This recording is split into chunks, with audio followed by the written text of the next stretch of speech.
Hello সবাইকে, আমি প্রিয়া চলে এলাম আজকের একটা নতুন ভিডিও নিয়ে। ভিডিও শুরুতেই সবাইকে বলবো শুভ রাখি পূর্ণিমা আমার ফেসবুকের ভাই এবং দাদাদের সবাইকেই। আমি তো আর সবার হাতে আমার বানানো রাখি পরিয়ে দিতে পারবো না, তাই তোমাদের সবাইকে দেখার সুযোগ করে দিলাম। আমি বানিয়েছিলাম, এগুলো আমার অর্ডার ছিল আর আমার দাদার জন্য বানিয়েছি। যারা এরকম ক্রাফটের কাজ করতে ভালোবাসো বা নিজের দাদাকে নিজের হাতে বানানো রাখি পরাতে চাও, তারা কিন্তু এইভাবে বানিয়ে নিতেই পারো। তো আমার পক্ষে তো আর সবাইকে দেওয়া সম্ভব নয়, বা আমার বাড়ির কাছেও সবার বাড়ি নয়, তাই সবাইকে তো দিতে পারবো না।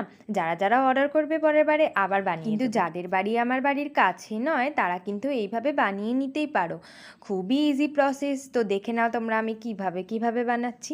আর বানাতে বানাতে তোমাদের সাথে আরও একটু গল্প করে নিই। ফার্স্ট আমি বানিয়েছিলাম আগের বছর। আমার এক বন্ধু আমাকে বলেছিল এইভাবে তুই রাখি বানিয়ে দিতে পারবি। তো ও অর্ডার দিয়েছিল দুটো, তো ওর জন্য